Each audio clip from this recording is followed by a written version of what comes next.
वात्सल्य, मोहब्बत और प्यार ये कभी पूरे नहीं होते, क्योंकि किसी विद्वान ने कहा है कि कौन कहता है कि प्यार पूरा होता है, प्यार का पहला शब्द ही अधूरा होता है।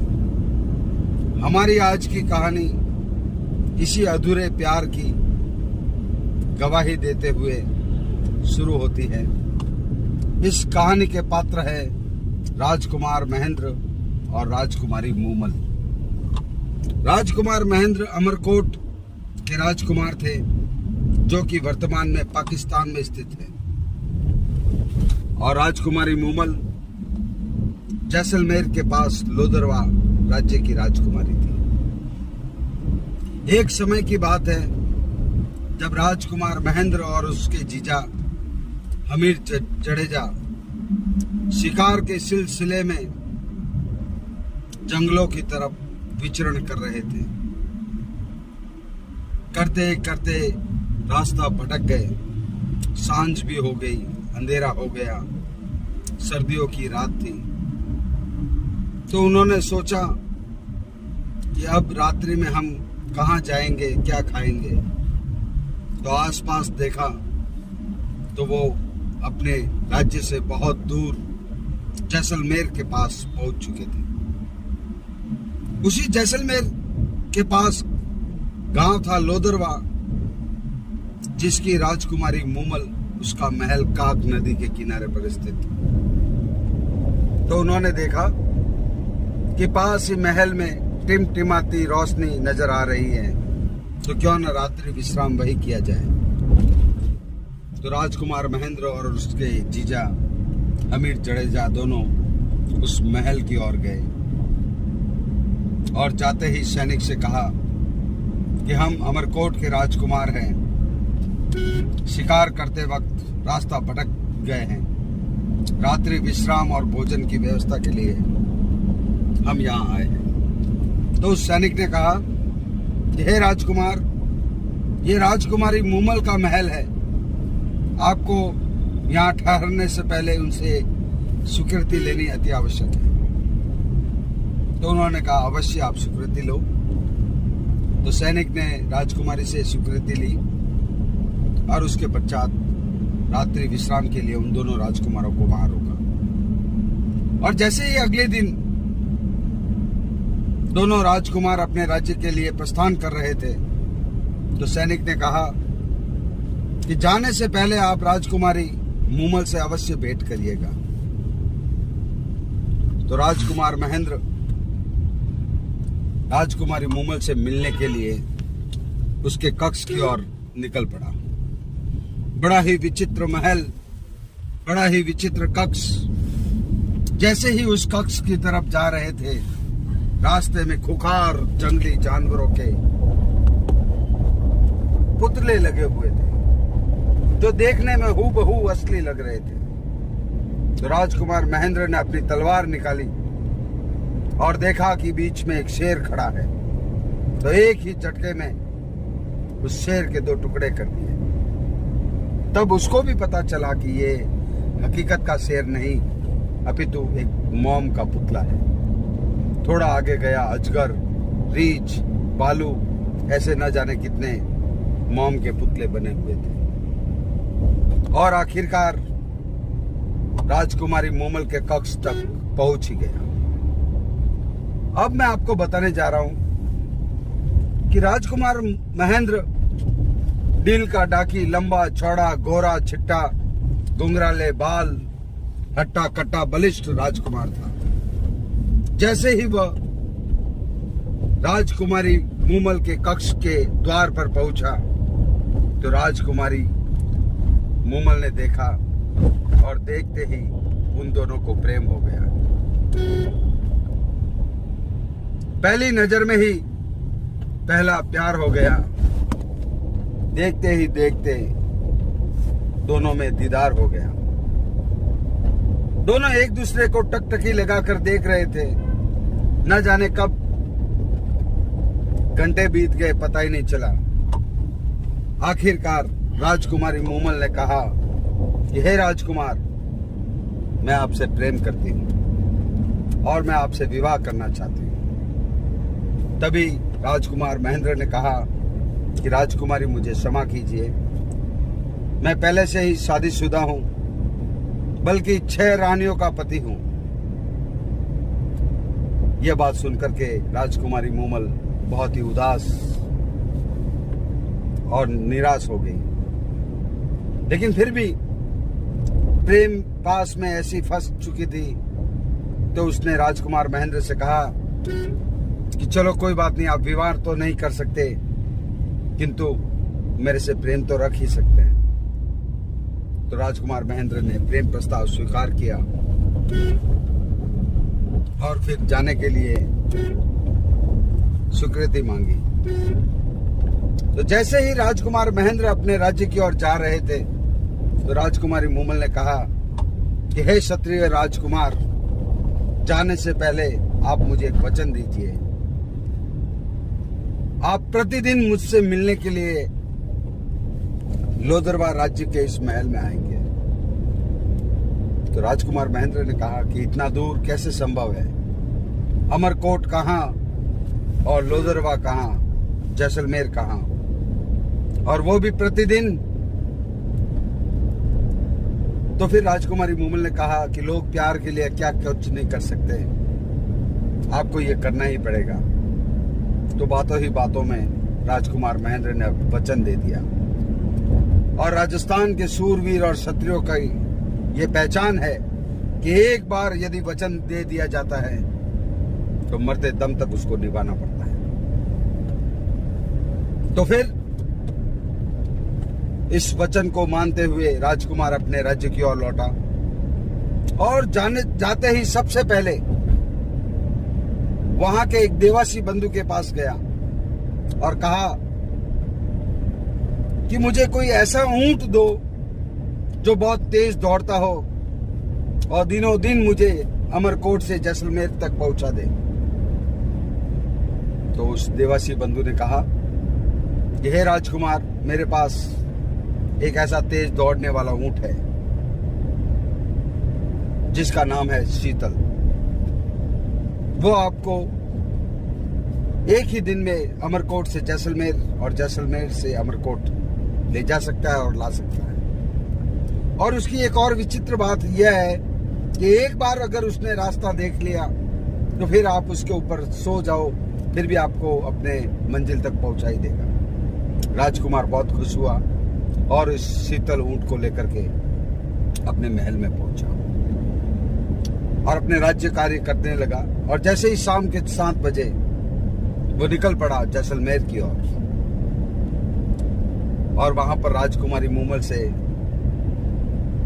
मुलाकात की, प्रेम भेंट की और सूर्य उगने से पहले वापस अमरकोट की ओर निकल पड़ता था। इसी तरह से दिन प्रतिदिन ये सिलसिला चलता रहता था।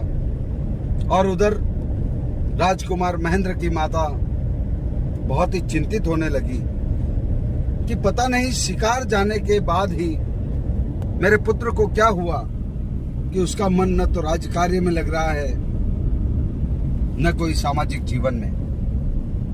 तो उसने गुप्त सूत्रों से पता लगाया तो पता चला कि आजकल राजकुमार महेंद्र प्रेम में पड़ गए हैं। तो गुप्त सूत्रों से यह भी पता चला कि जैसलमेर के पास लोदरवा राज्य की राजकुमारी मूमल और महेंद्र अगाध प्रेम करते हैं, इसीलिए राजकुमार महेंद्र रोज राजकुमारी से मिलने जाते हैं। तो उसकी माताजी ने यह विचार किया कि रोज प्रतिदिन ये कैसे संभव है, किस तरह से अमरकोट से जैसलमेर तक जाया जा सकता है। तो आखिर में पता चला कि शीतल ऊंट जो कि तेज दौड़ता है उसका प्रयोग करके राजकुमार महेंद्र प्रतिदिन जैसलमेर जाता है। तो उसकी माता ने षड्यंत्र करके उस ऊंट को जहर दे दिया और अगले ही दिन जब महेंद्र जैसलमेर की ओर जाने के लिए शीतल के बाड़े में गए तो देखा कि शीतल वहां पे मूर्छित मरा पड़ा था। मन में बहुत ही दुख, व्यथा भरी और वो दौड़ा दौड़ा वापस उसी देवासी बंधु के पास गया और कहा कि किसी कारणवश अनहोनी घटित हो गई और शीतल मर गई। मुझे कोई और ऐसे ही तेज दौड़ने वाला ऊंट या ऊंटनी दो ताकि मेरा कार्य सुचारू रूप से चल सके। तो उस देवासी बंधु ने एक दूसरा ऊंट दिया, किंतु राजकुमार को सावधान और सचेत किया कि ये ऊंट शीतल से भी तेज दौड़ता है, लेकिन उसकी एक विशेषता है, एक तासीर है कि यदि उसको चाबुक या लकड़ी से मार दे तो वह अपना रास्ता भटक जाती है और फिर अपने सवार को इधर से उधर भटका देती है। अतः आपसे विनती है कि आप इसकी सवारी कीजिए, किंतु उसको कभी भी रास्ते में मारना मत। तो उस ऊंट को लेकर के वापस जैसलमेर की ओर निकले। वैसे भी लेट हो चुका था, तो रास्ते में मूमल से मिलने की इतनी तलब लगी थी, इतनी देर भी हो रही थी कि राजकुमार महेंद्र भूल गया कि इसको क्या करना, और उसने अपने चाबुक से उस ऊंट को एक चाबुक मार दिया। और जैसे ही चाबुक की मार उस ऊंट को लगी, वो ऊंट भड़क गया, अपना रास्ता भटक गया। जाना था जैसलमेर और वो बाड़मेर की ओर निकल पड़ा। अब रेतीले दौरों में वो ऊंट राजकुमार को इधर से उधर झाड़ियों में पहाड़ियों में ले जा रहा था। राजकुमार भी बहुत दुखी हुआ और उधर मूमल राजकुमार महेंद्र का इंतजार कर रही थी कि अभी तक मेरा राजकुमार क्यों नहीं आया, अभी तक मेरा राजकुमार क्यों नहीं आया। और फिर जैसे तैसे करके राजकुमार महेंद्र ने उस ऊंट पर काबू पाया और चल पड़े जैसलमेर की ओर। आधी रात से ऊपर हो गई थी। राजकुमारी मूमल इंतजार करते करते नींद के आगोश में आने लगी, तो उसने अपनी छोटी सी बहन सुमल को बुलाया और कहा कि जब तक राजकुमार महेंद्र नहीं आ जाते, तुम मेरे कक्ष में मेरा मन बहलाओ, हम साथ में खेलते हैं, बैठते हैं, ताकि मुझे नींद ना आ जाए। तो राजकुमारी सुमल, जो कि राजकुमारी मूमल की छोटी बहन थी, उसने पुरुष के वेश धारण किया और राजकुमार महेंद्र का रूप धारण किया। धोती, कुर्ता, साफा, नकली मूछे, हाथ में तलवार लेकर के अपनी बहन का मन बहला रही थी। और ऐसे ही दोनों बहनें खेलती खेलती खेलती जब तक कि राजकुमार महेंद्र न आता, दोनों ही अपने शेष पर सो गई। और उधर राजकुमार महेंद्र मरता पड़ता समस्याओं का सामना करते करते आखिर राजकुमारी मूमल के महल में पहुंच गया। और दौड़ते दौड़ते राजकुमारी मूमल के कक्ष की ओर दौड़ा और खिड़की से देखा तो राजकुमारी मूमल किसी पर पुरुष के साथ शेष पर सोई हुई थी। उसने देखा कि किसी गैर मर्द के साथ राजकुमारी मूमल सो रही थी।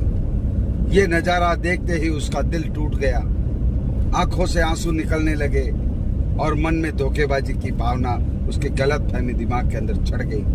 और उसके हाथ में जो चाबुक था, तलवार थी, वो वही हाथ से गिर गई और उसने अपने पैर मोड़ दिए और मन में वचन कर लिया कि आज के बाद मैं कभी भी इस राजकुमारी के महल की तरफ नहीं आऊंगा।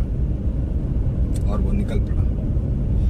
जैसे ही सुबह हुई, राजकुमारी मूमल ने अपनी आंखें खोली और देखा कि आज ऐसी क्या अनहोनी हो गई, कौन सी घटना घट गई कि मेरा राजकुमार महेंद्र मुझसे मिलने नहीं आया। वह एक क्षत्रिय राजपूत है, उसने अपना वचन कैसे तोड़ दिया। अवश्य ही कोई न कोई घटना घटी है। और जैसे ही वह कक्ष से बाहर आई तो उसने देखा कि कक्ष के द्वार के पास ही चाबुक और राजकुमार महेंद्र की तलवार पड़ी थी। तो उसके मन में विचार आया कि अवश्य ही मेरा महेंद्र आया था, तो मुझसे मिलने की उसने कोशिश क्यों नहीं की, मुझसे क्यों नहीं मिला। तो राजकुमारी सुंदरता के साथ साथ बहुत बुद्धिमान भी थी। उसने शायद सोचा कि जो सुमल है मेरी छोटी बहन, उसने पुरुषों का वेश किया है, उसको देख करके राजकुमार महेंद्र गुस्सा हो गए होंगे, नाराज हो गए होंगे, इसलिए मुझसे बिना मिले ही चले गए। तो उसने पत्र लिखा राजकुमार महेंद्र को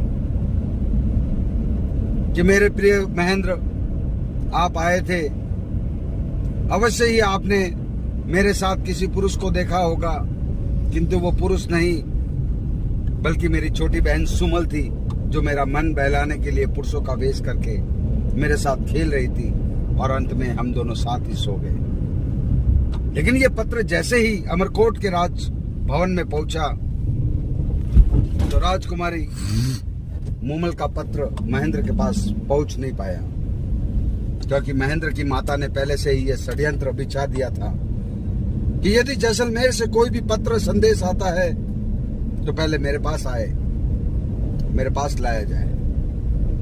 तो राजकुमार महेंद्र की माता ने उस पत्र को चूल्हे में आग के हवाले कर दिया। इसी तरह से राजकुमारी मूमल रोज पत्र भेजती गई और वो पत्र सारे आग के हवाले होते गए। आखिर थक हार करके मूमल ने यह निश्चय किया कि अब पत्रों से काम नहीं होगा, अब मुझे स्वयं ही अमरकोट जाना पड़ेगा। और पालकी में बैठ करके वो अमरकोट चली गई। और जैसे ही अमरकोट के महलों के पास पहुंची, एक सैनिक ने कहा कि आपका प्रवेश वर्जित है, आप हमारे महल में नहीं आ सकते। तो राजकुमारी मूमल ने कहा कि यह आदेश किसका है? तो कहा कि यह आदेश महारानी का है, राजकुमार महेंद्र की माता जी का है। तो राजकुमारी मूमल ने अपना डेरा वही अमरकोट के महल के बाहर ही लगा दिया और रोज सैनिक के साथ राजकुमार महेंद्र को संदेश भेजती। वो संदेश जाते, राजकुमार महेंद्र नाराज थे, लेकिन मन ही मन राजकुमारी मूमल से बहुत प्यार करते थे। और वो कहते कि आज मैं कार्य में व्यस्त हूँ, कल मिलूंगा। अगले दिन जब संदेश भेजा जाता तो कहता कि आज मैं और व्यस्त हूँ, कल मिलूंगा। इस तरह से वह अपनी प्रेमिका का वो प्रारूप देखना चाहते थे, वो प्रेम की परीक्षा लेना चाहते थे कि कब तक मेरा इंतजार करती है। और इसी तरह से उनके इंतजार में लिखे गए पत्र, प्रेम संदेश आज भी हमारे बॉलीवुड में जिंदा है। और आपने वो बॉलीवुड का सुप्रसिद्ध गाना भी सुना होगा कि तू मेरे इश्क का, शायद ऐसा ही कुछ है, मैं तेरे इश्क में मर न जाऊं कहीं, तू मुझे आजमाने की कोशिश न कर, मैं तेरे इश्क में। बहुत ही शानदार और प्रसिद्ध गीत है ये, उसी धुन और उसी अर्थों पे बना हुआ है। तो आखिर राजकुमार महेंद्र भी पिघल गया और उसने एक अंतिम परीक्षा लेनी चाहिए राजकुमारी मूमल की। एक दिन अर्धरात्रि को राजकुमार मूमल की परीक्षा लेने के लिए महेंद्र ने एक सैनिक को बुलाया और कहा कि अभी दौड़ करके जाओ राजकुमारी के पास और उसे जाकर के कहना कि जैसे ही राजकुमार महेंद्र अपनी सैया पर सो रहे थे तभी एक काला नाग आया और उस नाग ने राजकुमार महेंद्र को डस लिया और उसी क्षण राजकुमार महेंद्र की मौत हो गई।